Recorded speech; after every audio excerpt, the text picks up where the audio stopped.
We live in a world that worships busyness, where every pause feels like failure. Yet beneath the silence lies a hidden truth. Doing nothing isn't wrong, it's human.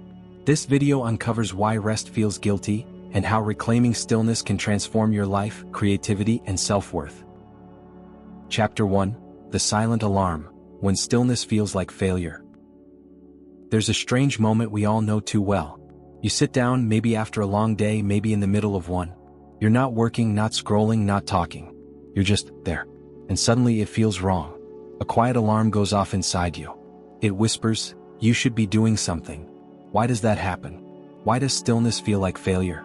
We live in a culture that worships busyness. Productivity has become the measure of worth. The more tasks you tick off, the more valuable you seem. The more hours you grind, the more respect you earn. And so, when you stop, even for a moment, it feels like you've broken some invisible rule. Think about it. When was the last time you sat in silence without reaching for your phone? When was the last time you allowed yourself to do nothing without guilt creeping in? For most of us, it's rare. Stillness feels unnatural, even dangerous. This isn't just about habits. It's about conditioning. From childhood, we're taught that achievement equals approval. Finish your homework, get praised. Win the game, get celebrated. Work hard, earn success. Rest? That's laziness. That's wasted time. That's falling behind. The result is a paradox. Rest is natural, but we've been wired to interpret inactivity as failure. Doing nothing feels like breaking the rules of survival. Psychologist Eric Fromm once said, "Modern man lives under the illusion that he knows what he wants, while he actually wants what he is supposed to want." That illusion is what makes stillness so uncomfortable. We don't just feel guilty for resting, we feel like we're betraying the script society handed us. Picture this: a ticking clock in an empty room. No deadlines, no meetings, no noise. Just time passing. For many, that silence is unbearable. It's not the absence of activity that hurts, it's the weight of expectation pressing down, reminding us that we should be doing more. And here's the irony. Doing nothing is not failure. It's not laziness. It's not weakness. It's a pause. A pause that allows the mind to breathe, the body to recover, and creativity to spark. But because we've been trained to fear that pause, we run from it. We fill it with distractions, with endless scrolling, with noise. Anything to avoid the guilt. This chapter is about recognizing that silent alarm. That moment when stillness feels wrong.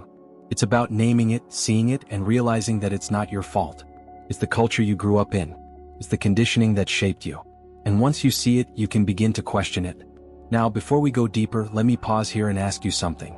If you've ever felt that strange guilt when you stop, if you've ever wondered why silence feels heavy, then this journey is for you. And if you want to keep exploring these ideas with me, make sure you subscribe to the channel. That way you won't miss the next step in uncovering why doing nothing feels wrong, and how to reclaim the power of stillness. Because trust me, the story doesn't end here. The alarm is only the beginning. Chapter 2: The Hidden Mechanics, Why Our Brains Rebel Against Rest. There's a strange tension that rises the moment we stop moving. It's not just cultural pressure. It's something deeper, something wired into the way our minds work.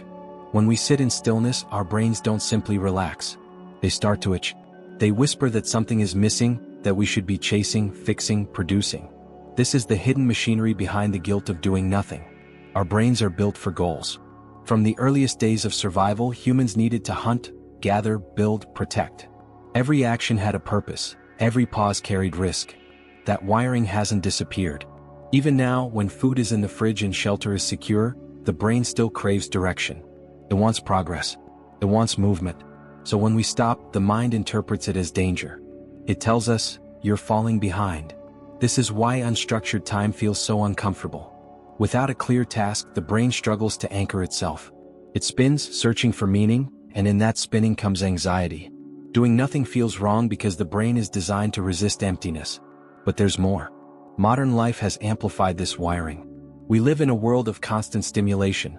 Notifications, deadlines, endless feeds. Each ping delivers a hit of dopamine, a chemical reward that makes us feel alive and engaged. Over time, our brains become addicted to that rhythm. Silence feels like withdrawal. Rest feels like deprivation. Think about the last time you tried to sit quietly. Maybe you closed your eyes, maybe you turned off your phone. Within minutes, your mind probably wandered to unfinished tasks, unanswered messages, or vague worries. That's not weakness. That's conditioning. The brain has been trained to equate stillness with discomfort.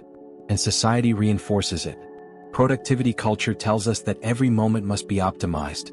If you're not working, you should be learning. If you're not learning, you should be networking. If you're not networking, you should be improving yourself. The message is relentless. Never stop. Never pause. Never waste time. This creates a cycle. The brain craves stimulation, society rewards busyness, and rest becomes guilt. Doing nothing feels wrong not because it is wrong, but because we've been taught to believe it is. Imagine a hamster wheel. The hamster steps off, but the wheel keeps spinning. That's us. Even when we stop, the momentum of culture keeps turning. We feel like we're being dragged backward even though we're simply standing still. There's also the fear of comparison. In the age of social media, we see others working, achieving, posting their highlights. When we rest, we imagine them racing ahead. The brain interprets this as falling behind, and guilt rushes in. Doing nothing feels wrong because we measure ourselves against a world that never stops moving. Yet here's the paradox. The brain also needs rest. Creativity doesn't bloom in constant motion. Reflection doesn't happen in noise. Problem-solving requires silence. The very thing we resist, stillness, is the thing that allows us to grow. But because the brain is wired for goals, we often disguise rest as productivity. We call it recharging, self-care, mental health time. We give it labels that make it feel useful, so the guilt softens. Doing nothing becomes acceptable only when we can frame it as something. This reveals the hidden mechanics. Our discomfort with rest isn't about laziness. It's about meaning. The brain wants every moment to matter. When we stop, it panics because it can't see the purpose. So how do we change that? The first step is awareness. Recognize that the guilt isn't natural, it's learned. Notice the itch when you pause. Name it. See it for what it is, a reflex, not a truth. The second step is reframing. Instead of asking, "What am I doing?" ask, "What am I being?" Stillness isn't absence. It's presence. It's noticing the world, noticing yourself, noticing the quiet. That's not nothing. That's something. The third step is practice. Rest feels wrong because it's unfamiliar. The more you allow yourself to pause, the more the brain learns that silence is safe. Over time, the guilt fades. Stillness becomes natural again. Think of it like training a muscle. At first, it hurts, feels awkward, but with repetition, it grows stronger. Rest works the same way. The more you practice doing nothing, the more your brain adapts. And here's the secret. Doing nothing isn't really nothing. Beneath the surface, the brain is processing, connecting, imagining. Studies show that moments of rest activate the default mode network, a system that sparks creativity and insight. That's why ideas often appear when you're daydreaming, showering, or simply sitting quietly. The brain is working even when you think it's not. So the guilt is misplaced. Doing nothing isn't wasted time. It's hidden work. It's the soil where creativity grows, the silence where clarity emerges. But to embrace that, we have to confront the mechanics. We have to see how our brains rebel against rest, how society amplifies that rebellion, and how guilt becomes the soundtrack of stillness. Only then can we begin to rewrite the script. Picture yourself stepping off the hamster wheel. The wheel keeps spinning, but you don't have to chase it. You can stand still. You can breathe. You can let the world move without you. And in that pause, you discover something powerful. Doing nothing feels wrong only because you've been taught to believe it does. The truth is simpler. Doing nothing is not failure. It's not weakness. It's not falling behind. It's a return to yourself. It's a reminder that you are more than your productivity, more than your achievements, more than your busyness.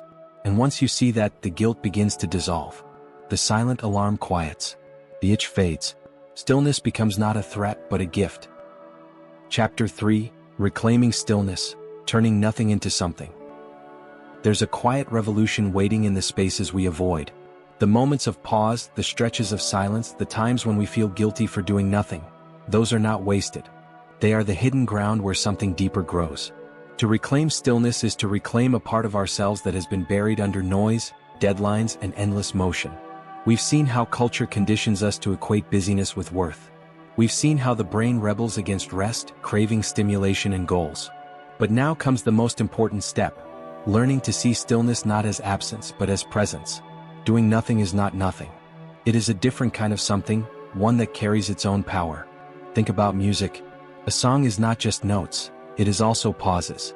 Without silence, there is no rhythm, no contrast, no meaning. The pause is part of the music. In the same way, our lives need silence to give shape to the sound. Without rest, our actions blur together. Without stillness, our achievements lose depth. Reclaiming stillness begins with reframing. Instead of asking, "What am I producing?" ask, "What am I experiencing?" Instead of measuring time by output, measure it by presence. Sitting quietly is not wasted time if you are noticing the world around you, noticing your breath, noticing yourself. That noticing is a form of living. It also requires courage. In a society that glorifies busyness, choosing to pause feels rebellious. It feels like stepping off the hamster wheel while everyone else keeps running. But that rebellion is necessary. It is a way of saying, "I am more than my productivity. I am more than my achievements. I am allowed to exist without constant motion." Imagine yourself in a quiet room. No phone, no tasks, no distractions. At first, the silence feels heavy. The guilt creeps in. But if you stay, if you breathe, something shifts. The silence becomes spacious. Ideas begin to surface. Emotions rise and settle. You begin to see yourself more clearly. That is the gift of stillness. And it's not just personal. Stillness changes relationships. When you pause, you listen more deeply. You notice details you would have missed. You connect with others not through constant activity but through presence. Doing nothing together, sitting, walking, simply being, can be more intimate than any busy schedule. Stillness also fuels creativity. Many breakthroughs happen not in the middle of frantic work, but in moments of rest. The mind, freed from tasks, begins to wander. Connections form. Insights appear. What looks like doing nothing is actually the brain reorganizing, imagining, creating. That's why some of the best ideas arrive in the shower, on a walk, or in a quiet pause. To reclaim stillness, we need practices. Simple, everyday rituals that remind us to pause. It could be 5 minutes of sitting quietly in the morning. It could be a walk without headphones. It could be closing your eyes and breathing deeply before a meeting. These small acts teach the brain that silence is safe, that rest is allowed. We also need to challenge the language we use. Words like lazy and unproductive carry shame. Replace them with resting, reflecting, recharging. Language shapes perception. When we call stillness by its true name, the guilt begins to fade.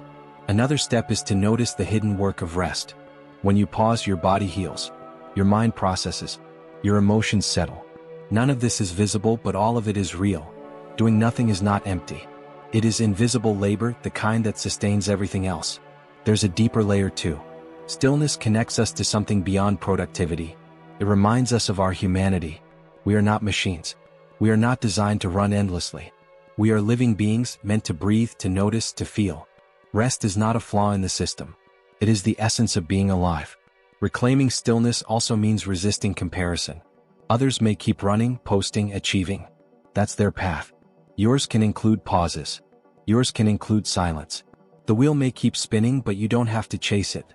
You can step aside, watch it turn, and choose your own rhythm. And here's the most powerful truth. When you embrace stillness, you discover that doing nothing is not wrong. It is necessary. It is healing. It is transformative. The guilt dissolves, replaced by a quiet confidence. You begin to see that rest is not falling behind. It is moving differently. Picture a person sitting quietly in a park. Around them, the world rushes, cars, conversations, deadlines. But they are still. They are breathing. They are present. To the outside, it looks like nothing. Inside, it is everything. That is the power of reclaiming stillness. So the next time guilt rises when you pause, remember this. The pause is part of the music. The silence is part of the story. Doing nothing is not failure. It is a return to yourself. It is the space where life breathes. And when you reclaim that space, you reclaim your freedom.